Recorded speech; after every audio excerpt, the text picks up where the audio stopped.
Alright, so next in series on this solar, try to catch you up on some of the stuff I've learned while these videos are playing. They have something called a bifacial solar panel.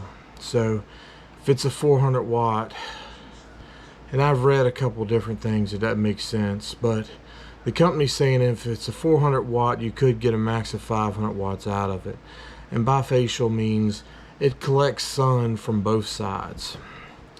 Right now they're on sale, and the 400 watt panels or bifacials are cheaper than the 390 watt. I don't remember the name for them. One-sided panels, the ones that most people get.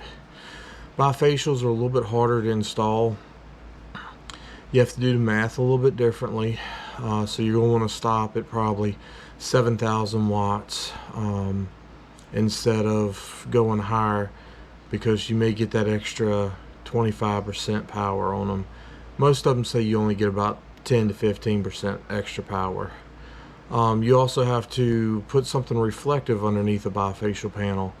That way it's reflecting the sun. Now they say don't use a mirror because it causes too much heat, and if your solar panels get too hot, they stop producing power. But like something white. So some people use white gravel. Some people will pour concrete and mount them over concrete. Some people will spray that concrete white or put some other type of wooden panel underneath it and paint it white to reflect the sun back up. And white seems to be the best that I'm getting, better than, you know, aluminum colored or something like that. Also, with that said, I've talked to these companies, and one's saying I can put 8,000 watts in and get a little bit of clipping.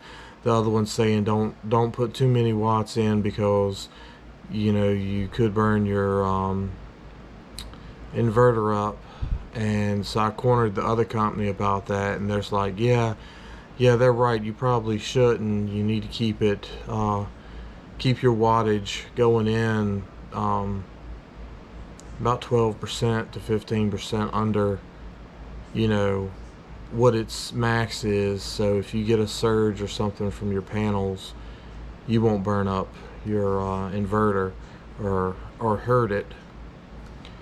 So that's a little difficult there. So I'm sure I'm gonna put some fuses and breakers in when I install everything to make sure everything is covered and safe.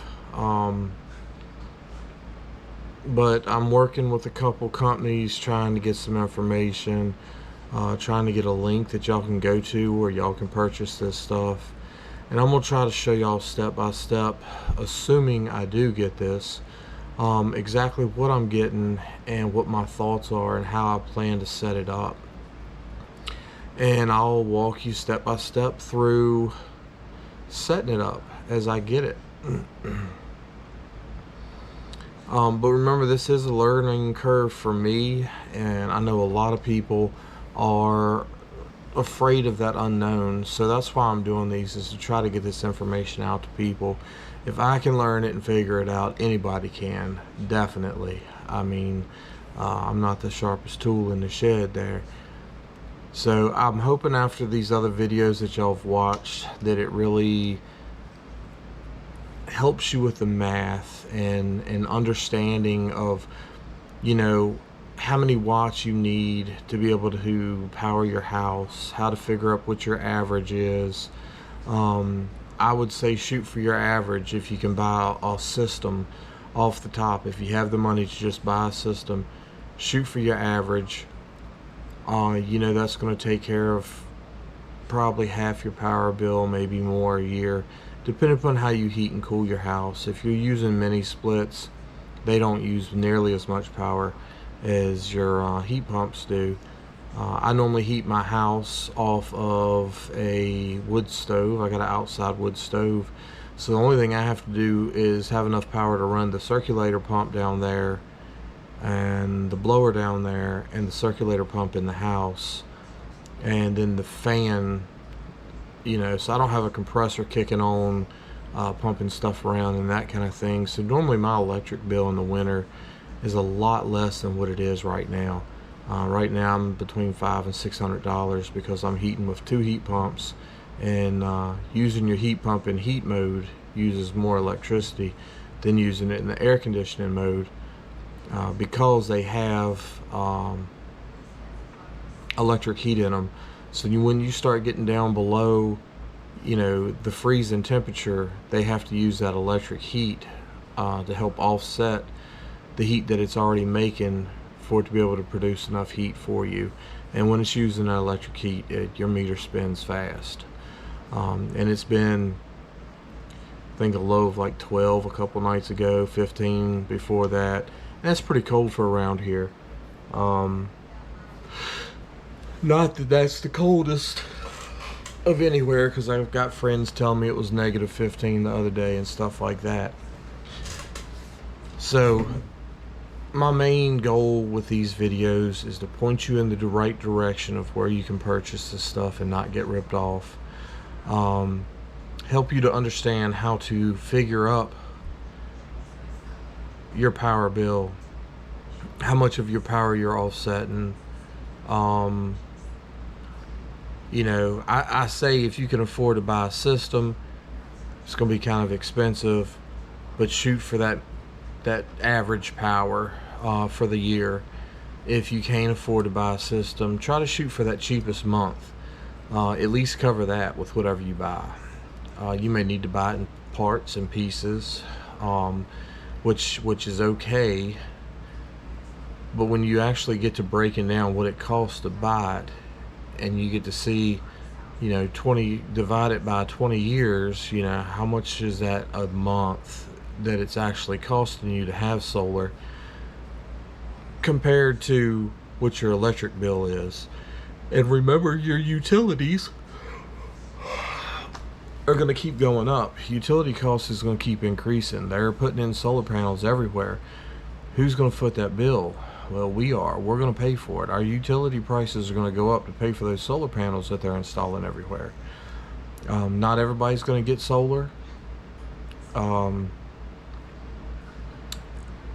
And I've seen stuff about green energy. You can switch to green energy with a click of a button online, and it says on there, yes, your utility price is going to go up, but you're using green energy. Now, I don't know, and I'm not positive about this. There may be some people that are worried about using green energy that they're willing to pay more, but I'm gonna say the average American is not willing to pay more because they're using green energy. It's just not. It's not in our budget, especially with the economy like it is and everything else, the inflation. I'm not willing to pay more. I want to cut my bill down and get it to where I don't have a bill anymore. Sorry, it's like 2:30 in the morning, 2:38. But yeah, so that's what I'm trying to do with these. I'm trying to help y'all kind of feel your way through the process.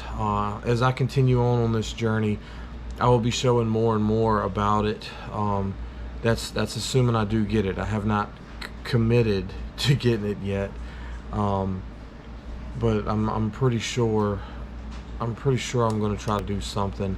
And I'm working with some companies because I'm on a budget like most people are, and I'm hoping that they will help me so I can help you. And we'll see if they'll do it or not. The ball's kind of in their court right now.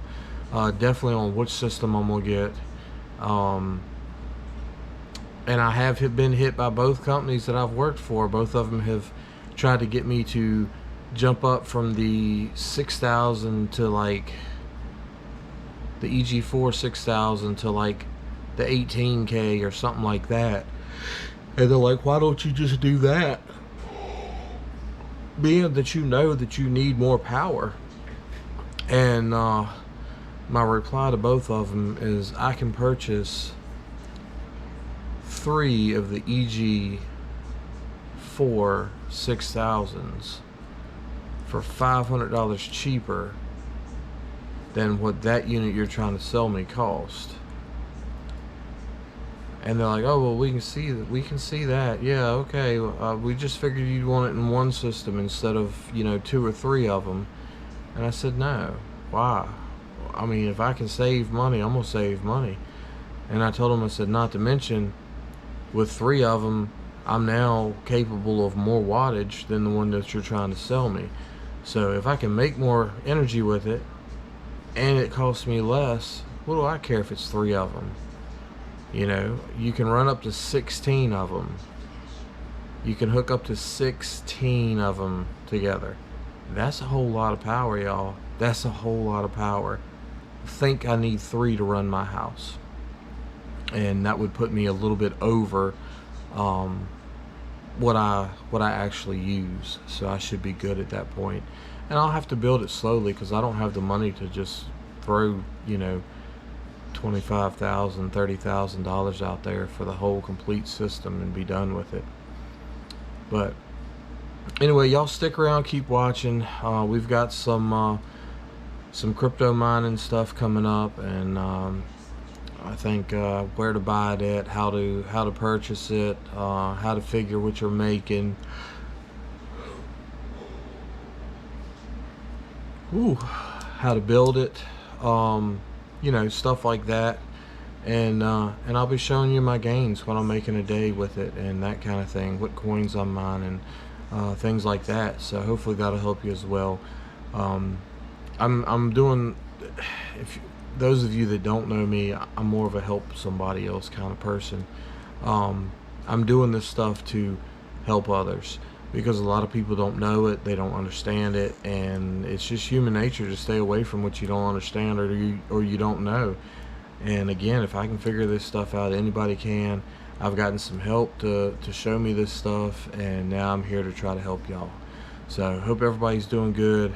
I hope these videos help y'all, and we'll see y'all in the next one.